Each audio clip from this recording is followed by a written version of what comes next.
turn 36 in less than an hour. Just finished a good low cry. I thought my life would be different. I don't need no man. I don't need no man.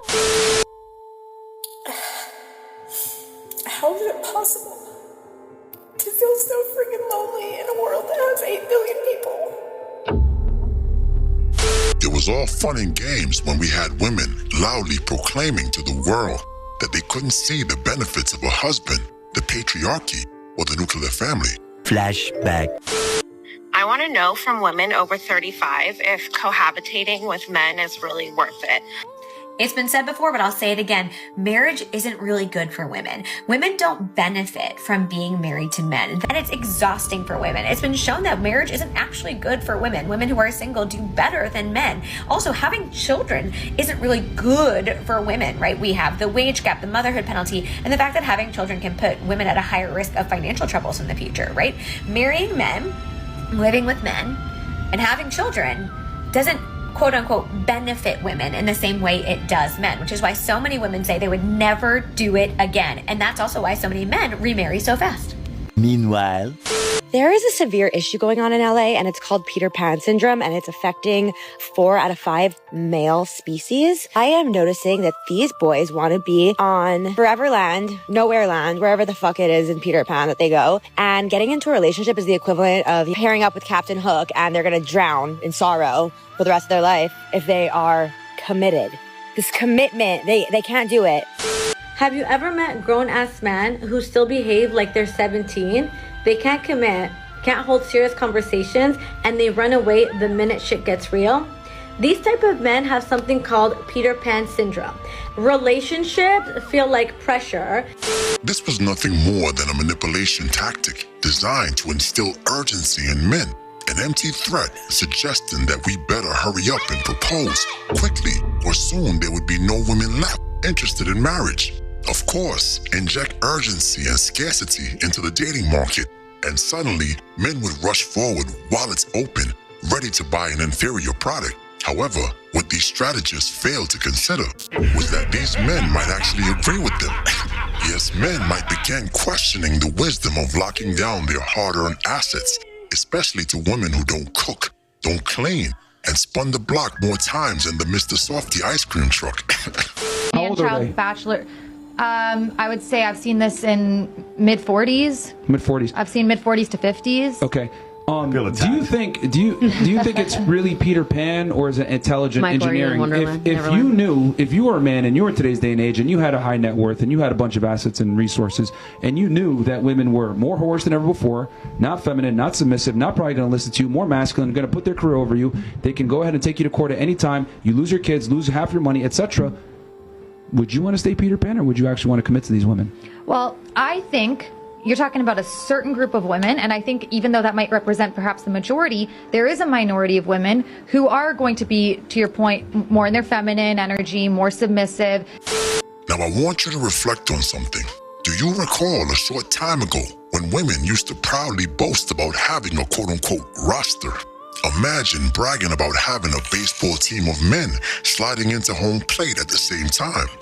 flashback. Y'all are gonna hate me for this, but I unfortunately think it's true. In dating, I think it's very appropriate and necessary for women to have a roster. More accurately, I think it's important for women to rotationally date, meaning they're going on dates with several men at a time. Whereas for men, I believe it's really important to focus on one girl at a time. Whatever you need to tell yourself, Sandra.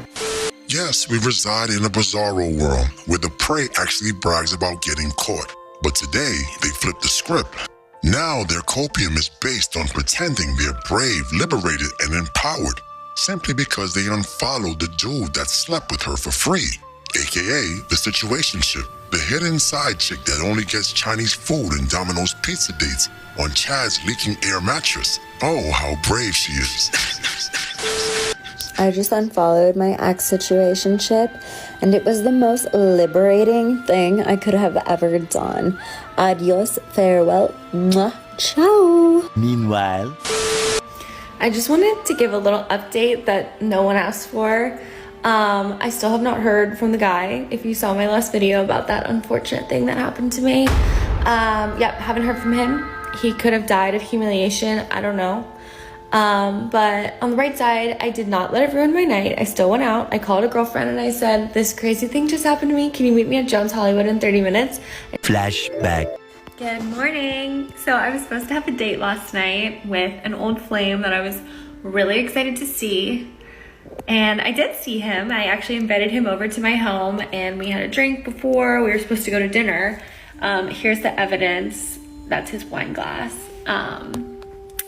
So we're at my home, and which feels very intimate to invite someone to your home, right? Like, we've been friends for 7 years, so I was like, okay, of course I'll invite you over.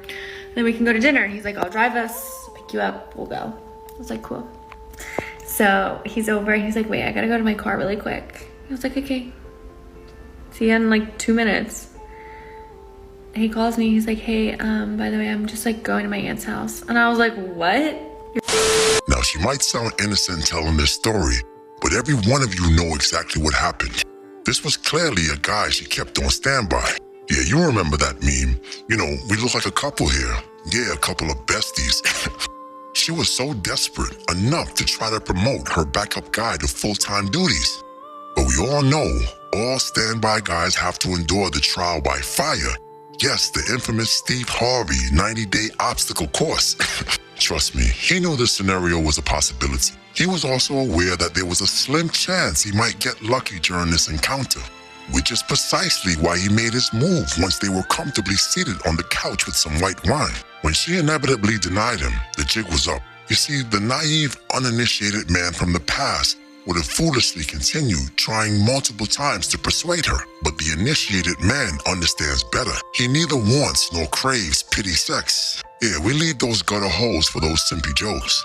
If she's not enthusiastically waving the checkered flag for you to enter Winner's Circle, it's time to evacuate swiftly and activate Plan B. But naturally, she's gonna play victim and feign confusion over why he left in such a hurry.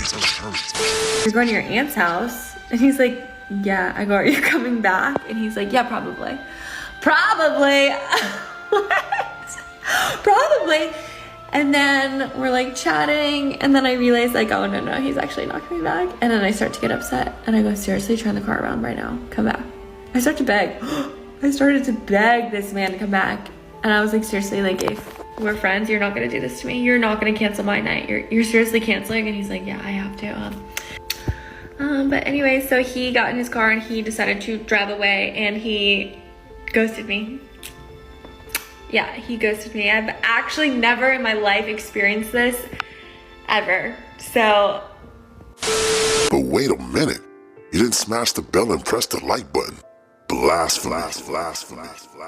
And although you will never be worthy of a monarch such as myself, Lord Destro would suggest that you poor fools at least give oligarchy a try. So me, Lord Destro has spoken.